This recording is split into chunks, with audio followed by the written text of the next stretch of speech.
We're excited to be here for another episode of the Midnight Founders Podcast, here with Breanna Hale from Hey, UVU. Breanna. Hey. Welcome. Thank you. Thanks for joining us. Yeah, thanks for inviting me. She is the new director of the Entrepreneurship Institute at UVU. That's right. They couldn't have picked a better person. Thank honestly. you. I think so too.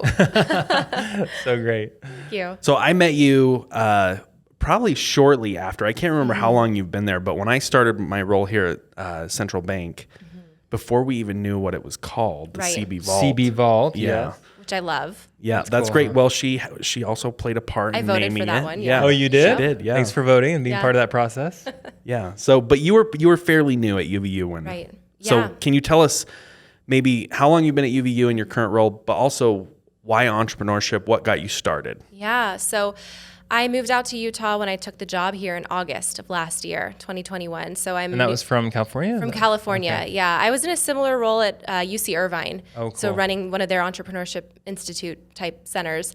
And I found this opportunity and just was really attracted by all the growth that's happening out here, all the opportunity, Silicon Slopes just up the hill. And I know UVU really had a strong emphasis and a strong interest in growing their entrepreneurial kind of mindset among students in general. They really wanted to make an investment into supporting entrepreneurial students, entrepreneurial education.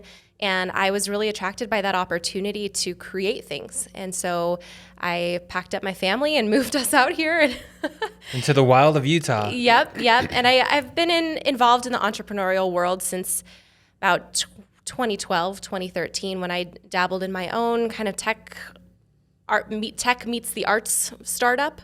Got really involved in the entrepreneurial community there, started learning about all the wonderful resources that exist to support business owners and entrepreneurs, and partnered with my university and partnered with angel groups. 1 Million Cups was an organization that I brought out to Irvine, and just really fell in love with how supportive the culture of entrepreneurs can be. And I haven't been disappointed out here. I think it's maybe even more supportive out here in Utah than it was in Southern California, which is really cool to see. Yeah, Utah's a tight community for sure. Awesome. Yeah. And I think I heard a story in there somewhere about art meets tech. We got to know more about that, Breanna. So the problem that we were trying to solve is that it's challenging for students graduating from an arts program to find work unless they already know someone or they're really connected. So when they move to New York City or they move to LA, it's really network based and it's really who you know. And then on the other side, directors have a really hard time finding fresh faces or finding fresh talent, not just on stage, but also behind the scenes for people designing wardrobe and people doing construction of set design and development. So this was a way to kind of create like a LinkedIn kind of for the life performing arts. It didn't work. But, oh, no. But that's, But sometimes that's your best that happens. experience anyway. And you learn more Yeah. from that anyway, right? Yeah, and since then I've done all kinds of other things. I've done a TSA compliant travel kit for female airline travelers to feel and look your freshest when you're traveling, because we all know we feel crummy when we go from point A to point B in the sky. And I didn't think that needed to be the case. So that was a fun experience of sourcing all the beauty products and working with beauty labs and finding all the clear bags that would be TSA compliant, building an e-commerce platform around that. And then I also did a pet accessory social enterprise that gave back to local animal shelters. It sounds like she's a serial entrepreneur. I've done all kinds of things. What haven't you done, Breanna? I've done That's it all. great. Yeah. That's cool, and I guess it's for more of those that, unlike me, that don't wear sweats and just the grunge stuff when they're traveling, right? It doesn't make sense that you shouldn't feel and look good when you're traveling, but you should do it comfortably, right? There's so many things when you're in the sky that impact your ability to, you've got jet lag, you've got sun exposure, you've got the recirculated air, and so I was trying to come up with a kit that would address all those issues. Sounds like she's, I think when we talked yesterday, you were saying that somebody was like, why doesn't this exist already? Yeah. And you were like, well, let's just do it. Yeah. I love that. Right. That entrepreneurial spirit of like, Totally. hey, it doesn't exist today, but let's make it happen. Solve the Yeah. problem. I actually have a sign in my office that says create the things you wish existed. Oh, that's cool. Yeah. That's cool. Yeah. She's You doing look it. at that every day. I'm Right. sure. I know. Sometimes we need that little kick in the pants to get it done. Just do it. I agree with that. So was that like part of your upbringing? Did you grow up in an entrepreneurial family, or like, is this just you on your own and you've kind of grown into it? I don't know. I think I've always been really creative. My mom owned her own travel agency, and then she put herself through school and got a master's degree to become a psychotherapist and started her own marriage and family counseling practice. So she's definitely a huge inspiration to me, but I never really thought, oh, entrepreneurship, this is it. It just kind of fell into my lap. And in fact, I wanted to be a marketer. I wanted to be someone, in a boardroom making decisions, working corporate, and entrepreneurship, the bug just kind of bit me. But I found balance because stability is really important too to me. I have 2 young children and a mortgage. And so working for an educational institution is a great way to be able to still be in that world without all the risk. Now I get to support people who are taking those risks, and I still get a stable paycheck. It's a good balance. For now. I like that. That's a great balance. Cool. That's kind of like my role. Yeah. I mean, I get to kind of create new programs, but you're creating new programs all the time. I mean, you came in my office yesterday with a new idea of something that you wanted to do at the school. Yeah, we're intrapreneurs, right? Yeah. We get to innovate and create programs and have fun, but we also have that safety net and that security of still being employed tomorrow. Yeah. Which probably allows you even sometimes more flexibility and freedom because there's not that concern, okay, if I make this decision, it's all gone tomorrow potentially, right? Yeah, and I get to learn. Like every day is a new learning experience, and I get to meet amazing people like yourselves, like our students who are inspiring me every day, and I get to learn something new from them all the time. So it's really the perfect world. That's really cool. Okay, so this is something we'd love to hear from all of our guests. Breanna, you ready for this? I hope so. Brace yourself. I'm braced. Okay, so you've been in the airline industry and the art industry and all sorts of industries. What's the craziest thing you've ever done that you're like, what am I doing right now in this moment as an entrepreneur? As an entrepreneur, I don't know, but I would say moving my family out to Utah without any friends or family is kind of that is crazy. A little bit of a crazy risk for us. That is crazy, yes. Yeah, my mom was living 6 houses down from us when we were in Southern California, so we had so much support. You left all of that. We left it, yeah, so that was a pretty big risk. I mean, I've invested thousands and thousands of dollars on inventory for things that I didn't know would sell. I've made all the mistakes. Good. But true entrepreneur. Yeah, right. Good. The school of hard knocks. I know, and it's not a forgiving teacher, but you learn and you don't do it again.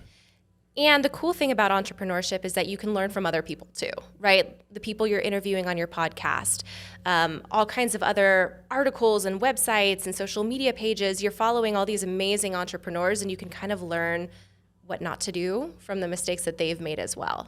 So that's kind of neat. I'm interested to go down that path. Yeah. What's the coolest idea or thing that you've seen come from a student at UVU? Oh. I know it's only been a year, but it's that moment when you're like, why didn't I think of that? Yeah. Yeah. Our students are so creative. We've got one right now that I kind of have been coaching for a little bit, and she and her sister are twins, and her sister was in the floral industry and realized that there's a lot of waste that occurs, and it's a messy process when you're kind of creating your floral arrangements. But you just there's no good way to dispose of all the clippings and all the things that fall on the floor. And also, the floral industry is becoming more and more Instagrammable. And so they created these really cute kind of mats that tie up really easily. They're biodegradable. It makes it easy for the florists at a wedding or at a venue to do their work, clean up, protect the planet, but also have cute photo opportunities along with it because they're designed and they've got nice logos. And so they're developing a brand around supporting green disposal of green waste. So help me understand that. So they're mats woven out of the clippings or something? Nope. You kind of do your snipping and your clipping and you do your arranging, and everything that falls on the floor falls onto this mat. Oh. And then there's kind of drawstrings, and you just wrap it up real conveniently, and you can just toss it into the green waste bin. Mm-hmm. We have another student who started out with a very simple cleaning company, and he ended up turning his cleaning company into a tech platform that connects Airbnb hosts with the cleaning crews, and it's synced to the schedule of when the visitors or the guests are going to be moving out. So it's automated, and it's cool to see a service turn into a technology. And that was actually funded by one of the programs that Jake's company has supported us called the Student Services Fund. Oh yeah, tell us more about that. Yeah, so the Student Services Fund it's a pretty innovative program where we have a pool of funding available, generously donated by one of our sponsors. We love CB Vol, let's be honest. We do. This idea is so cool though, because It's very cool. Breanna came and talked to me about it, and she was like, because I said, how can we help UVU? You know, we want to support the local schools. And so I've been around working with all the universities in the state. And I came to Breanna and I said, how can we help? And she said, well, I have this crazy idea. Would you guys want to fund it? So Yeah, so I Wow. love creating win-win opportunities. And the idea behind this is that there's student entrepreneurs who don't have a lot of cash, and a lot of them are solopreneurs. There's a lot of work to be done in starting a business, and they don't necessarily have the skill sets. On the other hand, We know a little bit about that. At yeah, Retro, just yeah, a little thing bit. or two maybe. So on the other hand, we have students who have skills and actually have small businesses that provide things like accounting and bookkeeping, marketing, photography, things that are helpful for an entrepreneur. And so why not provide funding to allow the student entrepreneur to hire the student service provider, give them some work experience, give them some revenue for their business, and then they can perform a service for the student entrepreneur. And so they're both winning from that. And it's funded directly so that they can have the work done, they can hire a student to do the work That is for them. cool. kind of fun. That's a good Yeah, idea. and so I don't know any other university that's doing anything like that. It's a pretty innovative, cool, unique program, and we actually awarded 2 other students today with some funding. One of them is going to do digital marketing, and one of them is going to do bookkeeping and accounting. So that's pretty exciting. I So love does your passion. And does your the zeal. grant go directly to the company, or does Yes. it go to the student that's doing the service? It goes to the company to hire the Yeah, and students. then they pay them directly. Yep. So we're Yeah. not hiring the student. We're awarding cash funding to the entrepreneur, and they get the process of getting a quote, making the contract, hiring them, and kind of managing that work. So it's real world experience. Yeah. It's really moving the needle for them. I love that. It's Yeah. a great idea. Thank you. And it's also creating opportunities for these students that are maybe Yeah. not in the Entrepreneurship Institute, but they're Yeah. like in the accounting program, or they're in the a software program at the Yes. school. It can And be anyone. Yeah. yeah. Yep. Well, see, and that's why you're in this position. Brilliant. I love that, Breanna. Thank you. That's awesome. Thank well you. done. we got another one in the works that we were talking about yesterday, so we'll keep that one under Oh, wraps. for top now. secret. Yeah. Top secret, but Okay. stay tuned. I don't wanna die Exciting today, things so are around don't the kill me. corner. We don't want any other universities No. to steal their idea. No. Actually, you know what? If we all do cool, innovative things, then it helps everybody. Everyone wins, Yeah, right? for sure. We wins. all rise with that tide. That's right. So, well, okay, Breanna, this is awesome. Tell me, I mean, you've done some entrepreneurial things in your past, and you're doing it right now with the students. The question we always like to hear the answer to is, what makes you a midnight founder? Cranking away, midnight, trying to get things done, deadlines, whatever the case may be. Like what drives me, or what That, or- qualities do I? What keeps you up at night where you're like, I got to get this done, and It this is depends like, on I the got to make day. it happen. Honestly, it depends on the day. Yeah. I think like most people that you've probably interviewed, and probably like yourselves, will wake up 3 a.m. and just start jotting down notes of crazy ideas that kind of come to you in your dreams, Notepad, or pen, things that inspire you. on my Yes, nightstand I've every got night. my Evernote on Yep. my phone. Yep. Maybe Evernote will be a sponsor of the show. Who knows? But Shout out to Evernote. but there's just so many things, right? I've got a list of business ideas that I haven't pursued that, depending on the day or the week or the month, just some of them feel like a really good idea and I'm going to move forward on it, but then something happens and I get derailed. It's that ADD quality that a lot of entrepreneurs have. But I don't know, it's just a matter of like, what can I do that's going to make an impact, that I'm going to feel good about doing every day, that's going to be profitable so I can pay the bills, and I'm not going to burn out on, you know? And so far right now, I mean, I love working for the Entrepreneurship Institute. I love being in higher education. So that is it right now. But then I wake myself up thinking about programs, and my focus shifts from entrepreneurship to intrapreneurship in that way, because I'm not a full entrepreneur today, but I get to innovate within the safety and the confines of an existing institution. So it's really like, okay, I've got a limited budget, I've got limited staff. How can I make the biggest impact and support my students? What programs can I develop? What partnerships can I make? Great. And additionally, I mean, to that point, you're building a network that's going to be just absolutely incredible for the students, for you, for the for the organization, for everything. Which is huge because in addition to students lacking funding, right, you know, we all know about that starving college student, they lack the network too, most of them anyway, right? So whatever we can do to bring people from the community to campus so that they feel supported while they're on campus, but then after they graduate, they also know that they have additional resources available to them. They have people that they can connect with. They have mentors. They have all kinds of additional organizations that are there to support them. That's critical. That's critical to their success, whether it's for the concept that they're coming up with right now while they're in school or the concept they come up with 10 years from now or 20 years from now. For the student or, you know, young person that's starting a new business today, you've seen thousands of business ideas. Yeah. You've heard hundreds of pitches or Right. thousands of pitches. What advice do you have for somebody that's starting today? Okay, I love that question because I'm full of advice. So Everyone get out your notebooks and I pens. know, This right? is the moment. Evernote. I was taking notes. The biggest reason why most startups fail is not because of a bad idea, not because of a bad team, not because of lack of capital. It's because there's no market need. And a lot of times people haven't spent the time to validate that there's a market need. They haven't reached that product market fit. So I would say spend the time talking to people, talking to humans, validating that you're solving a problem, validating that your solution is the one that's going to solve the problem, and validate that your market is in fact who you think that they are. So I would say that's probably the number one. Like if you take nothing else away, spend time validating your concept. Another thing that I would say is don't wait until it's perfect. Don't wait too long. If you wait until it's perfect, you've waited too long. And sometimes you need to get an MVP out or even a pre-MVP to validate as part of that validation process, right? So the quicker you can get your solution into someone's hands and test it and get feedback, the sooner you're going to get to profitability, but you're also going to invite people to contribute feedback to make the best product possible for them, for your customer. I love that you said those two things. I mean, that is right on. I mean, we see this at RevRoad all the time as well, right? Product market fit, Yeah. and then get it out in their hands, get it to market, you know? Yeah. And you're going to be embarrassed, and isn't that what Reid Hoffman said at LinkedIn? He said, if you're not embarrassed by your first iteration, you're doing it wrong. Right.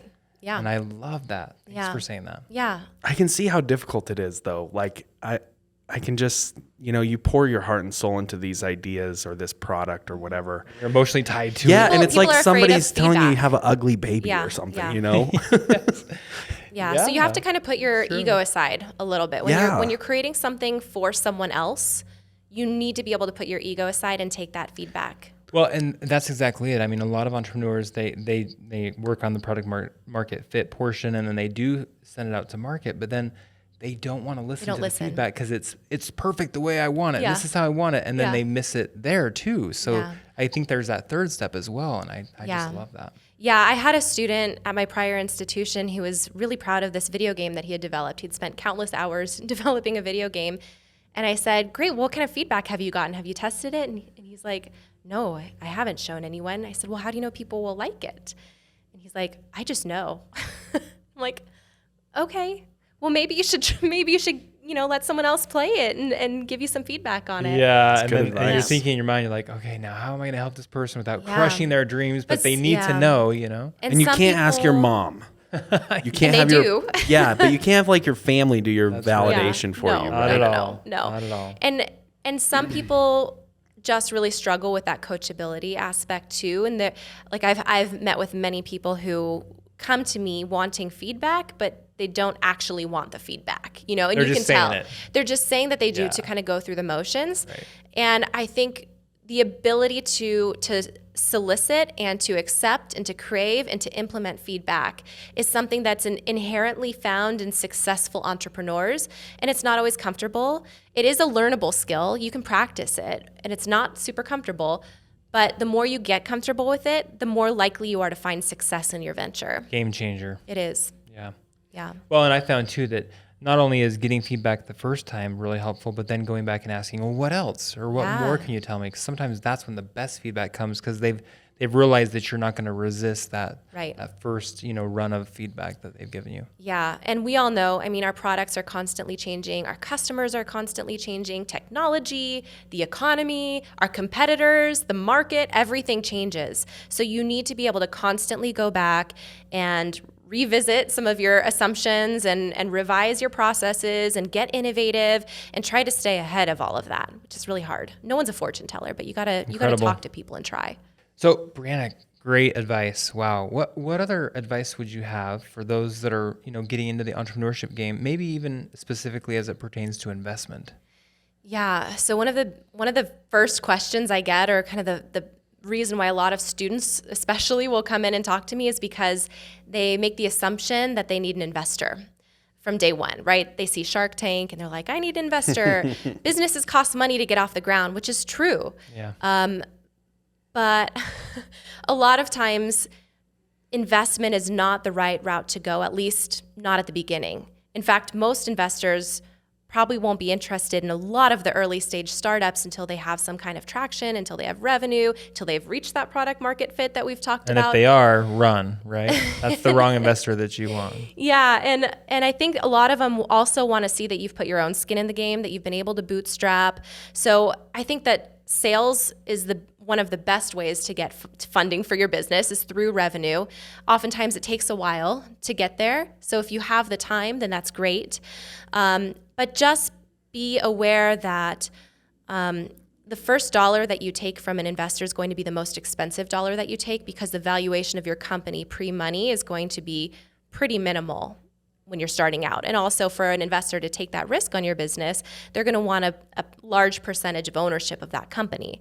So just be aware that there's different avenues to take. You can also look into getting a small business loan. You can look into friends and family. There's all kinds of other options too. But I would say as much as you can bootstrap your business, at least at the beginning, that's probably the way to go. Also, be honest with yourself about whether or not your company is investable. Investors want to see that there's a high growth opportunity, that your company is scalable, and some company types are just not the right fit for an investor. So just be aware of your options that way, and take money when you need it.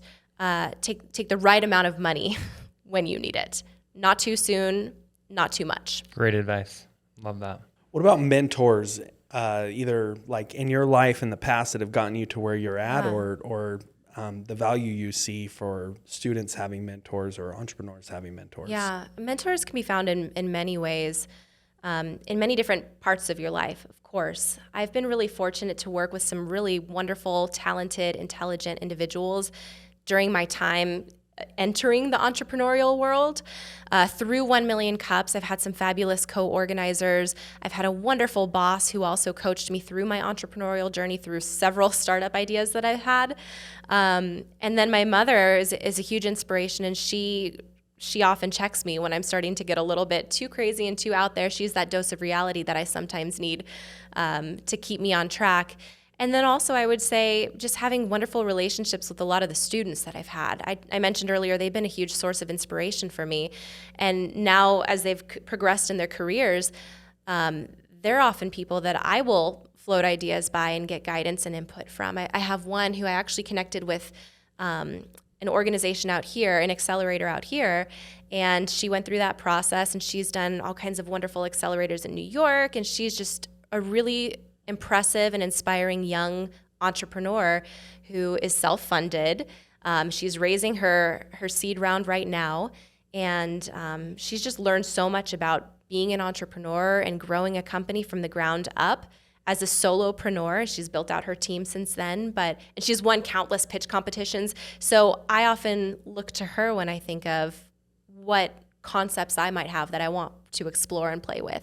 And so we kind of bounce ideas off of each other that way too. So it's cool because she started out as a student that I would mentor, and now I would consider her kind of a mentor of mine too. Awesome. Yeah. Love that. But it is so important to find and surround yourself with mentors, and they can be everywhere. So as you're starting your business and as you're looking to grow and expand, you kind of need to become a people person. You need to become comfortable with networking. You need to become comfortable with meeting people, not for the purpose of leveraging what they have, but just to have those people and to facilitate connections between other people can be a really helpful way of growing your own network too. So Breanna, for someone that doesn't have a mentor or feels that need to go out and search for a mentor, what should they do? How should they approach that? How to find one? Yeah. Yeah, I mean, organically is kind of the best way. If there's someone in your life that you aspire to be or that you find yourself looking up to or following, maybe just offering to take them out to coffee and trying to learn more about them and their life and seeing how that relationship continues to develop. If you're a student, maybe finding a faculty member or professor that you really enjoy or that takes someone else's class that you might not maybe think about, but maybe it's outside of your major, but perhaps you like their work or you follow their research. Attend networking events and just seeing who you bump into. Ask a friend to go with you if you're shy or you're introverted. It's kind of an organic process. So it's complicated, right? It's not like you're just going to go up to someone off the street and say, "Will you be my mentor?" That's kind of awkward and uncomfortable. But make a great TV show, but that's about it. I know that would be a good TV show. Maybe you should create that. Jake, what do you think? Let's look into that. We'll focus on this for now. Yeah, this is enough for you guys, I think. Yeah. In addition to all the million other things you're doing. It's fun. Well, that's cool. Great advice. Thanks for being with us, Breanna. This is so cool. If people want to know more and understand your journey more, where do they find you or how do they reach out to you? So I'm at UVU. I'm the director of the Entrepreneurship Institute. They're welcome to reach out to me via email. My email is bhale@uvu.edu. Connect with me on LinkedIn. I'm an avid user of LinkedIn. I'm on there every day, so connect with me there. I'm happy to have conversations about mentors if anyone would like that. I currently mentor a few students, and I love that. You heard it here. Be my mentor. Yeah, you know what? Sometimes you got to put yourself out on a limb and do what it takes, right? Yeah. Put yourself in uncomfortable situations. Get comfortable with being uncomfortable. And in a month, all of a sudden, Brianna's email is different. We don't know why. Maybe I'm like in the Caribbean trying to hide from everybody. Who knows? That's great. Thanks for being with us today, Brianna. Yeah, thank you so much for having me. You have the one more thing before we jump off. You were telling me yesterday that UVU is doing, what is it? Networking Wednesday or what did you call it? Oh, yes. So Co-working Wednesday. Co-working Wednesday. Yes. So as part of our We Lift program, which is an initiative to support women entrepreneurs in our community, we have opened up the Entrepreneurship Institute suite for anybody in the community who has any business at all to come in and use our facility to work, to connect, to network. We have breakout rooms. We have a conference room. We've got Wi-Fi. I'll even put snacks out for anyone who wants to nibble. And this isn't some dingy, this is the brand new building at UVU. That's awesome. Well done. It is a really gorgeous space, and we just need people in it, and hanging out there, collaborating, sharing ideas, talking about the challenges that they're facing, sharing approaches to overcome some of those challenges. So the more people that we have in there from different backgrounds, connecting and working on their ventures, the better. And it'll be super inspirational to our students too, to be able to pop in and meet with real life business owners and share ideas, maybe get a job or an internship, who knows? Great idea. I'm going to be there on Wednesdays. Please come, I'll show up. He'll be bringing the chocolate Dunford donuts, I'm sure. Oh, good. You're not allowed unless you bring donuts. Okay, well, you got it then. Perfect. And if I want to show up, I'll have to bring them. Perfect. Awesome. Yeah, that's awesome. And I think that would be a great networking tool for students and even, companies around here. And anyone's welcome, right? Yeah. Anyone's welcome. Okay. Parking, I think, is just $1 an hour. Okay. That's a small price to pay for. And where is that? Just close to the building or something? Yep. We've got a parking lot just right in front. Cool. They have a cool conference room. And we do. It's an awesome space. Yeah, Great. Thank you. Yeah. Yes, it is. Yeah. Yeah. Thanks and I'll again, be Breanna. there. Yeah, when we go to see Brianna in person. That's right. Okay. Thanks for again. being with us. Thank you so much for having me. See ya.